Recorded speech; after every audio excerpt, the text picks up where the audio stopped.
తిరిగి BCN news కి స్వాగతం. అమరజీవి పొట్టి శ్రీరాములు ప్రాణత్యాగ ఫలితంగానే తెలుగు రాష్ట్రం అవతరించిందని మంత్రి డోలా బాల వీరంజనేయస్వామి అన్నారు. పొట్టి శ్రీరాములు వర్ధంతి సందర్భంగా ఒంగోలులోని ఆయన విగ్రహానికి పూలమాలలు వేసి ఘనంగా నివాళులర్పించారు. ఈ సందర్భంగా మంత్రి మాట్లాడుతూ తెలుగు భాష మాట్లాడే ప్రజలందరికీ ప్రత్యేక రాష్ట్రం కావాలని 58 రోజుల ఆమరణ నిరాహార దీక్ష చేసి ప్రత్యేక రాష్ట్రం సాధించారన్నారు. రాష్ట్ర ప్రభుత్వం పొట్టి శ్రీరాములు వర్ధంతిని ఆత్మార్పణ దినోత్సవంగా గత సంవత్సరం అధికారికంగా ప్రకటించడం జరిగిందన్నారు. జిల్లా కలెక్టర్ రాజాబాబు మాట్లాడుతూ పొట్టి శ్రీరాములు ఆశయాలను ప్రతి ఒక్కరూ పాటించాలన్నారు.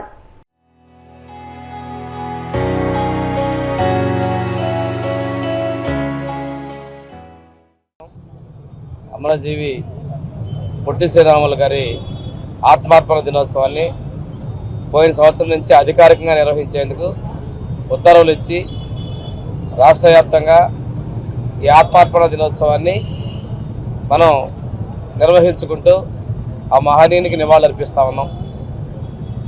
తెలుగు ప్రజల యొక్క ఆత్మగౌరవం కోసం, తెలుగు ప్రజల గుర్తింపు కోసం తమిళనాడులో ఉన్నటువంటి ప్రాంతాన్ని ప్రత్యేకంగా ఆంధ్రప్రదేశ్ రాష్ట్రం కావాలని, ఆంధ్ర రాష్ట్రం కావాలని చెప్పేసి వారు అకుంఠిత దీక్షతో 58 రోజులు నిరాహార దీక్ష చేసి వారి యొక్క ప్రాణత్యాగం చేయడం జరిగింది. వారి ప్రాణత్యాగం ఫలితమే మొట్టమొదటి భాషా ప్రయుక్త రాష్ట్రంగా ఆంధ్ర రాష్ట్రం ఏర్పాటు చేయడం అనేది వారి త్యాగాలకి వచ్చినటువంటి రాష్ట్రంగా మనం గుర్తించుకోవాల్సిన అవసరం ఉంది. వారు ఒక నిబద్ధతతో ఆరోగ్య సమస్యలున్న వారి నిరాహార దీక్షలో 15 కేజీల బరువు కోల్పోయారంటే చాలా చిత్తశుద్ధితో, అంకిత భావంతో, మొక్కవారి దీక్షతో, సంకల్పంతో వారు దీక్ష చేశారు. ఆ సమయంలో చాలా చిన్నదిగా వచ్చి విమర్శకులు కూడా వీరికి సంఘీభావం ప్రకటించి మహా ఉద్యమంలాగా వచ్చి ఈ రాష్ట్రాన్ని వారు సాధించారు. ఆ ఫలితంగా మనం తెలుగు రాష్ట్రాలు, అదేవిధంగా వారు చనిపోయిన తర్వాత కొద్ది నెలల తర్వాత దాదాపుగా 10 నెలలకి ఆంధ్ర రాష్ట్రం ప్రకటన జరిగింది. ఈ రోజున వారి త్యాగ ఫలితంగానే ఈ రాష్ట్రం ఏర్పడింది. కాబట్టి ఆ మహనీయుని యొక్క సేవల్ని, వారి త్యాగాన్ని మనం స్మరించుకుంటూ వారికి నివాళులు అర్పిస్తూ, అదేవిధంగా ఆంధ్రప్రదేశ్ రాజధాని అమరావతిలో 58 అడుగుల ఎత్తైనటువంటి పొట్టి శ్రీరాములు గారి విగ్రహాన్ని భూమి పూజ కూడా చేయడం ఏర్పాట్లు జరుగుతూ ఉన్నాయి. ఇది ఆ మహనీయుని యొక్క త్యాగానికి చిహ్నంగా అమరావతి రాజధానిలో ఉంటుందని చెప్పి తెలియజేసుకుంటూ స్టాట్యూకి మనం పూలమాల వేసి శ్రద్ధాంజలి ఘటించడం జరిగింది. సో పొట్టి శ్రీరాములు గారి యొక్క పట్టుదల, తర్వాత ఆంధ్రుల యొక్క పట్టుదల దేశమంతా వ్యాపించేలాగా మనకి ఆయన విస్తరింపజేశారు.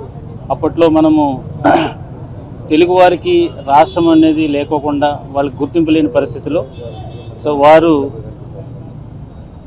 నిరాహార దీక్ష చేసి ఆంధ్రుల యొక్క పౌరుషాన్ని and at the same time వాళ్ళ యొక్క ఆకాంక్షని తెలియజేయడం జరిగింది. దాంతోపాటుగానే మనకి భాషా ప్రయుక్త రాష్ట్రాలు ఏర్పడడానికి అవకాశం దొరికింది. అదొకటే కాదు, గాంధీ గారితో వారి స్వాతంత్ర ఉద్యమంలో ఎంతో పాటుపడటం జరిగింది. అండ్ రూరల్ డెవలప్మెంట్ గురించి కూడా ఆయన ఎక్కువగా శ్రద్ధ చూపించడం జరిగింది. గాంధీ గారి యొక్క ఆలోచనలతో, అదేవిధంగా స్వతంత్రం సమరయోధుల యొక్క త్యాగాలతో ఈరోజు భారతదేశం ఏర్పడటంలో కానీ, భాషా ప్రయుక్త రాష్ట్రాలు ఏర్పడటంలో కానీ ప్రముఖమైన పాత్ర పోషించినటువంటి వ్యక్తి మన పొట్టి శ్రీరాములు గారు. వారికి ఘన నివాళులను అర్పించుకోవడం ఈరోజు జరిగింది. సో అందు సందర్భంగా ప్రజలందరికీ కూడా తెలియజేసేది ఏంటంటే, ఆంధ్రుల యొక్క గొప్పతనం, ఏ ఆశయాలతో ఆయన ఈ రాష్ట్రాన్ని సాధించారో ఆ ఆశయాలను మనం అందరం కూడా సాధించుకోవాలని సందర్భంగా తెలియజేసుకుంటూ సెలవు తీసుకుంటాం. Thank you. బాబు బొమ్మల ద్వారా తెలుగుదాన్ని ప్రపంచానికి పరిచయం చేసిన ప్రముఖ దర్శకుడు సత్యరాజు వెంకట లక్ష్మీనారాయణ జయంతిని ఆయన స్వగ్రామం పశ్చిమ గోదావరి జిల్లా నర్సాపురంలో ఘనంగా నిర్వహించారు. డిప్యూటీ స్పీకర్ కనుమూరు రఘురామకృష్ణరాజు, నర్సాపురం మాజీ ఎమ్మెల్యే బండారు మాధవ నాయుడు బాపు విగ్రహానికి పూలమాలలు వేసి నివాళులర్పించారు.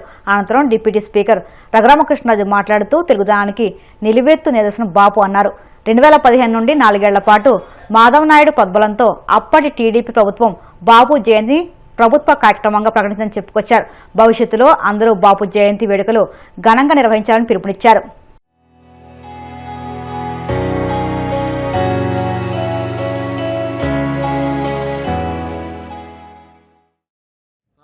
ముందే అనుకున్నాం, అనుకోకుండా ఇదే రోజు మరి ఒక సంవత్సర కాలంగా గతంలో నేను, ఆ తర్వాత శ్రీనివాస్ వర్మ గారు అందరూ కృషి చేసి నర్సాపూర్ నుంచి డైరెక్ట్గా చెన్నై వెళ్ళే వందే భారత్ ఎక్స్ప్రెస్ ఇదే రోజు బాపు గారి జయంతి రోజు, అలాగే పొట్టి శ్రీరాములు గారి కార్యక్రమం కూడా అందరితో కలిసి చేసుకున్నాం.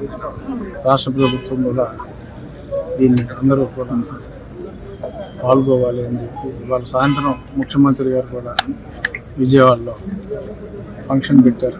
ఈ సందర్భంగా నర్సాపురం నుంచి డైరెక్ట్గా చెన్నై వెళ్ళే ట్రైన్ కూడా మీ అందరికీ ఈ నర్సాపురంలో జన్మించి లక్షాధిగాంచిన బాబు గారు పుట్టినరోజు నాడే ముందు జనవరి అనుకున్నాం, మరి అది ప్రీపోన్ చేసి ఇదే రోజు ఇక్కడికి రావటం, ఆయన నర్సాపురంలో పుట్టి మెడ్రాస్లో సెటిల్ అయ్యారు. నర్సాపురం నుంచి మెడ్రాస్కి ఈ ట్రైను ఆయన పుట్టినరోజు నాడు మొదలవటం, అదే రోజు మళ్ళీ అప్పుడు ఈ కార్యక్రమంలో పాల్గొన్న మాధవ్ దవేజా గారితో కలిసి బాలసుబ్రహ్మణ్యం గారు లేకపోవటం అత్యంత దురదృష్టం. కలిసి మళ్ళీ ఇదే గోదావరి నదీ తీరాన వశిష్ట పాయ పక్కన ఈ కార్యక్రమం, ఆయన జయంతి కార్యక్రమంలో పాల్గొనటం చాలా చాలా సంతోషంగా ఉంది. వ్యక్తిగతంగా బాపు గారు నేను చాలా మంచి మిత్రులు. అఫ్కోర్స్ మిత్రుడు అంటే ఆయనకి రమణ గారే. ఆ తర్వాత ఆయనతో పాటు ఎన్నో సాయంత్రాలు బాపు గారితో కలిసి సాహిత్య గోష్ఠుల్లో పాల్గొన్నాం. మరొకసారి ఈ సందర్భంగా ఇక్కడ చాలా రోజుల తర్వాత నర్సాపురం రావటం, మిత్రులందరినీ కలుసుకోవటం సంతోషాన్ని ఇచ్చింది. రాబోయే రోజుల్లో మళ్ళీ ఇంకో మంచి ఒకేషన్లో మళ్ళీ ఈలోపు మాధవ్ చెప్పేది ఏంటంటే, కొంచెం కాంస్య విగ్రహం అయినప్పటికీ పైన ఉన్న చొక్కా చిరిగిపోయిన చొక్కాలా అయిపోయింది. ఒక 10 రోజుల్లో దాన్ని సరిచేయాలని చెప్పి. అఖిల భారత ప్రజాతంత్ర మహిళా సంఘం ఐద్య ఆధ్వర్యంలో ఆకివీడు మండలంలో డ్వాక్రా మహిళలను మోసం చేసిన యానిమేటర్పై చర్యలు తీసుకోవాలని కోరుతూ పశ్చిమ గోదావరి జిల్లా కలెక్టర్ చదలవాడ నాగరానికి వినతిపత్రం అందజేశారు. ఈ సందర్భంగా మహిళా సంఘం జిల్లా అధ్యక్షులు ఉదయ్ కుమారి మాట్లాడుతూ దాదాపు 75 గ్రూపుల నుంచి వారికి తెలియకుండానే యానిమేటర్ వారి అకౌంట్ల నుంచి డబ్బులు తీసుకోవడం జరిగిందన్నారు. సుమారు 2.5 కోట్ల వరకు డబ్బులను కాజేస్తారని బాధితులకు న్యాయం చేయాలని కోరారు. ఈ నేపథ్యంలో జిల్లా కలెక్టర్ స్పందించి యానిమేటర్లపై చర్యలు తీసుకోవాలని అధికారులను ఆదేశించారు.